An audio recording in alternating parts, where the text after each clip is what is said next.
ሰላም ውድ የሽርሽር-ኢትዮጵያ ቤተሰቦች እንዴት ናችሁ? ዛሬም በአዲስ ቪዲዮ መጥተናል። ዛሬ ሽርሽር ያልነው በቤላና ኮሪያ ሰፈር ወንዝ ዳር ፕሮጀክት ዙሪያ ነው። እንደምትመለከቱት 18 ድልድይ የሚባለው አካባቢ ነው ሽርሽራችንን የጀመርነው። ከዚህ በቀደመ ቪዲዮ እንግዲህ የምትመለከቱትን ወንዝ ዳር ተከትሎ በጣሊያን ኤምባሲ ጀርባ እጅግ ማራኪ የሆነ ማረፊያና መናፈሻ የልጆች መጫወቻ የስፖርት ማዘውተሪያና ተንጠልጣይ ድልድይን ያካተተ ስፍራን እንዳሳየናችሁ የሚታወስ ነው።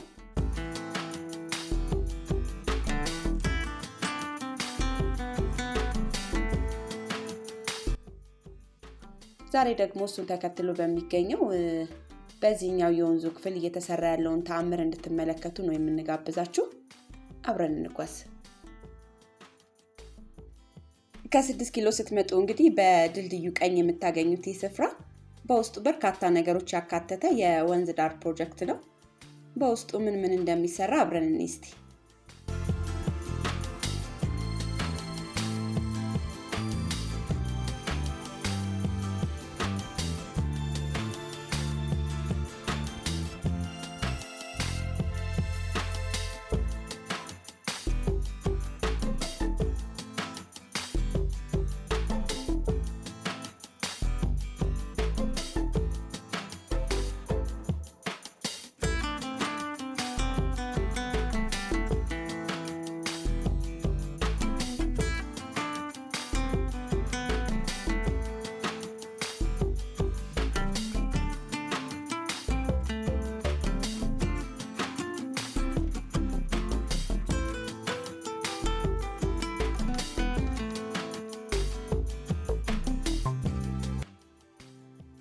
እዚህ ጋር የምትመለከቱት የስፖርት ማዘውተሪያ ስፍራ የተሰራው ህብረፍሬ በሚባለው የመጀመሪያ ደረጃ ትምህርት ቤት ግቢ ውስጥ ነው።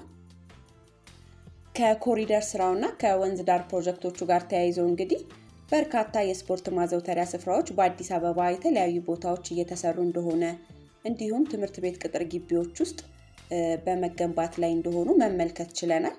ይህም እንግዲህ ለስፖርት ትምህርቶች የተግባር መስሪያ ቦታዎች በተለያዩ ትምህርት ቤት ቅጥር ግቢ ውስጥ በዘመናዊ መልክ መገንባታቸው ይበል የሚያሰኝ፣ ለዚህም ደግሞ ትኩረት ያልሰጡ ትምህርት ቤቶች ካሉ ትኩረት እንዲሰጡት የሚያነሳሳ ተግባር ነው።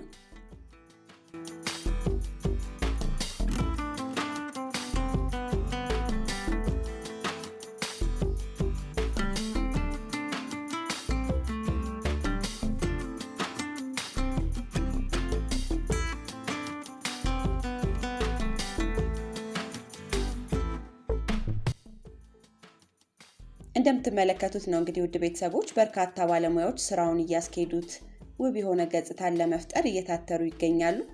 ሙሉ በሙሉ ሲጠናቀቅ ምን ይመስል ይሆን የሚለው እንግዲህ እጅግ የሚያጓጓ ቦታ ነው።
እንደምታዩት ነው እንግዲህ ውድ ቤተሰቦቻችን በተለይ ከላይ ሆናችሁ እንደዚህ ስትመለከቱት በጣም የሚያምር ስፍራ የሆነ ነው። ፕሮጀክቱ ሙሉ በሙሉ ሲጠናቀቅ ደግሞ እንግዲህ ውበቱ የበለጠ እንደሚወጣና የበለጠ ሳቢ ስፍራ እንደሚሆን አያጠራጥርም።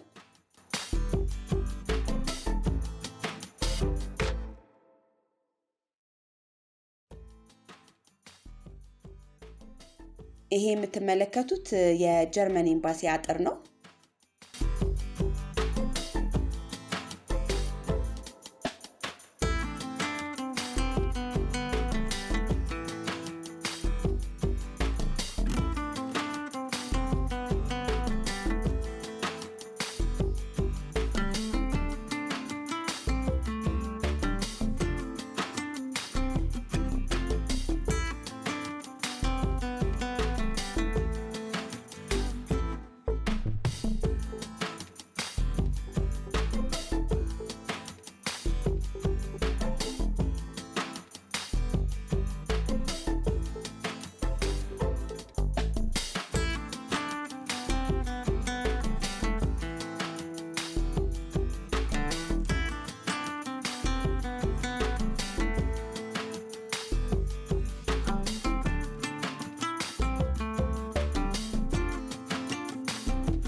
ማዶ የምትመለከቱት የኮሪያ ሰፈር ወይም 06 ቀበሌ ተብሎ የሚጠራው ሰፈር ነው።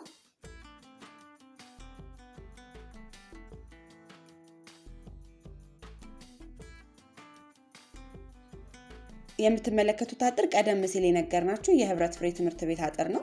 ትምህርት ቤቱ እንግዲህ በግራና በቀኝ በሁለት ወንዞች ተከቦ የሚገኝ ትምህርት ቤት ነው። የሁለት ወንዞች መጋጠሚያም የምትመለከቱት ትልቅ ድልድይ ተሰርቶለታል።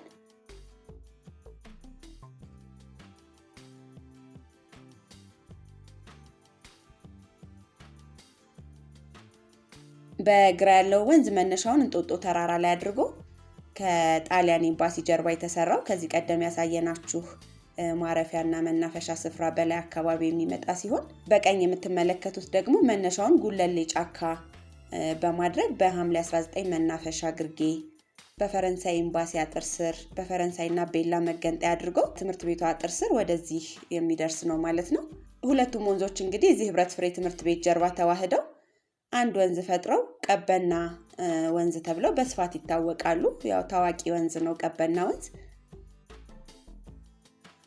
በነገራችን ላይ ውድ ቤተሰቦቻችን ይህ ቀበና ወንዝ እንግዲህ በፒያሳ ራስ መኮንን ከሚያልፈው ባንቺ ቀጡ ወንዝ ጋር አንድ ወንዝ ፈጥረው በደቡብ አዲስ አበባ ከአቃቂ ወንዝ ጋር የሚቀላቀሉ ናቸው።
ውድ ቤተሰቦቻችን እንግዲህ የዛሬው ሽርሽራችን አዲስ እየተሰራ በሚገኘው በቤላና ኮሪያ ሰፈር ጀርባ አካባቢ በሚገኘው ወንዝ ዳር ዙሪያ የሚሰሩ ስራዎችን ለመዳሰስ ሞክረናል።